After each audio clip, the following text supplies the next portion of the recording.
नमस्कार, मी रेणुका. या बुलेटिनमध्ये तुमचं स्वागत. आणि या बुलेटिनच्या सुरुवातीला आपण बघणार आहोत आत्ताच्या महत्त्वाच्या कोणकोणत्या बातम्या त्यांनी सुरुवात करूयात. तर पहिली बातमी आहे 7वा दिवस आहे बेस्टच्या संपाचा आणि अजूनही कर्मचाऱ्यांच्या संपावर तोडगा निघू शकलेला नाही.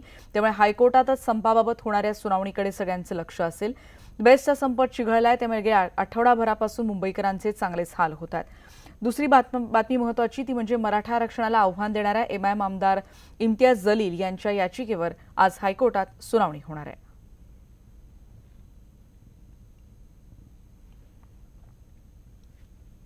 आणि बातमी विस्तारानं बेस्ट उपक्रमातल्या 30,000 कर्मचाऱ्यांनी संप पुकारलाय. सलग 7वा दिवस आहे त्यांच्या संपाचा आणि बेस्ट किंवा मुंबई पालिकेकडून कोणताही प्रस्ताव किंवा चर्चा बोलणी न झाल्यामुळे कालचा दिवस हा वाटाघाटी विनाच गेला.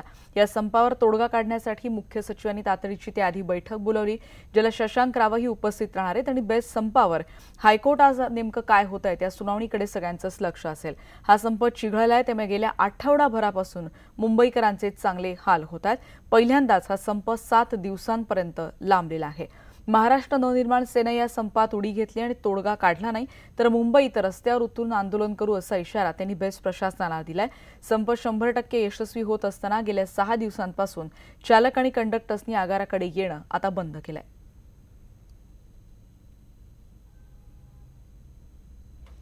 आणि या संदर्भात आपण अधिक माहिती घेणार आहोत. प्राजक्ता पोळ आमच्या प्रतिनिधी आता आपल्या सोबत आहेत. प्राजक्ता, आज तरी तोडगा निघेल का असाच प्रश्न सगळ्यांच्या मनात उपस्थित होतोय.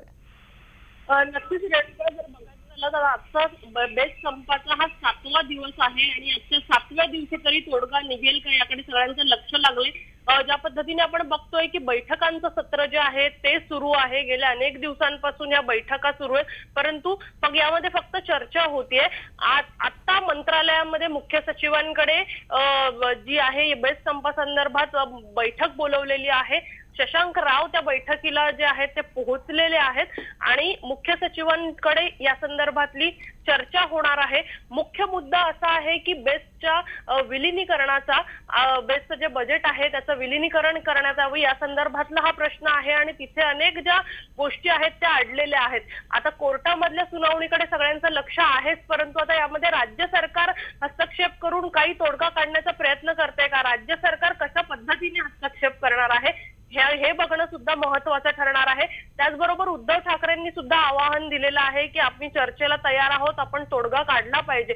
त्यामुळे पण हा तोडगा कधी निघणार हे पण यामध्ये बघावं लागेल. रेणुका, धन्यवाद प्राजक्ता, तुम्ही दिलेल्या माहितीबद्दल. आपण बघतोय मुख्य सचिवांनी बैठक बोलवलेली आहे. एकीकडे हायकोर्टात देखील आज सुनावणी आहे, त्यामुळे आता सलग 7व्या दिवशी संप तर सुरू आहे, पण तोडगा निघणार का आणि तो सगळ्यांना पटणारा असणार आहे का याकडे सगळ्यांचं निश्चितच लक्ष आहे. आणि गेल्या 7 दिवसांपासून सुरू असलेल्या बेस्ट कर्मचाऱ्यांच्या संपासाठी टीकेचे धनी म्हणून ज्यांच्याकडे बोट दाखवलं जातं त्या उद्धव ठाकरेंनी काल अखेर मौन सोडलं. बेस्ट कर्मचाऱ्यांच्या मागण्या अवाजवी असल्याचा सूर काल त्यांनी आळवलेला आहे, पण एकाही बेस्ट कर्मचाऱ्याची नोकरी जाऊ देणार नाही असा शब्द देखील त्यांनी दिलाय. वरळीमध्ये काल शिवसेना लोकाधिकार समितीचं महाअधिवेशन झालं, ज्यात बेस्ट संपावर ते बोलत होते. बेस्टच्या अर्थसंकल्पाचं मुंबई महापालिकेच्या अर्थसंकल्पात विलिनीकरण करण्याचं आश्वासन पूर्ण करणार असल्याचंही उद्धव ठाकरेंनी काल म्हटलंय. ज्यांचा बेस्ट संपाशी संबंध नाही त्यांनी यात पडू नये अशा शब्दात उद्धव ठाकरेंनी टीका करणाऱ्यांना काल उत्तर देण्याचा प्रयत्न केला. बेस्ट कामगारांना मी तेच सांगते की बाबा तुमच्या चांगल्यात चांगलं हिताचं जे काही करता येणं शक्य असेल ते करण्याचा माझा प्रयत्न आहे, परंतु सगळ्यांनी समजुतीने घ्यायचा हा विषय आहे.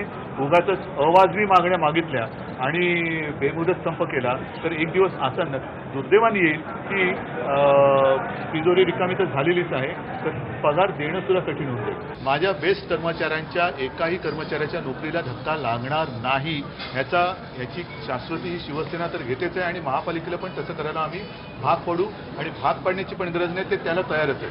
म्हणजे जे आता कर्मचारी आहेत त्यांच्यापैकी एकाही कर्मचाऱ्याची नोकरी जाणार नाही. जे एक वचन मी दिलं होतं की दोन्ही अर्थसंकल्प एकत्रित करा, महापालिका आणि बेस्टचा, तसा ठरावही मंजूर झालेला आहे, परंतु तो एकत्रीकरण त्याचं विलिनीकरण करताना साहजिकच आहे तोट्यात चाललेली बस सेवा जर का अगदी नफ्यात, कारण ही सेवा देणारी एक संस्था आहे, त्याच्यामुळे नफ्याचा विचार न करता नो लॉस नो प्रॉफिट किंवा कमीत कमी तोटा होईल अशा पद्धतीने त्याच्यामध्ये काही सुधारणा करण्याची गरज आहे.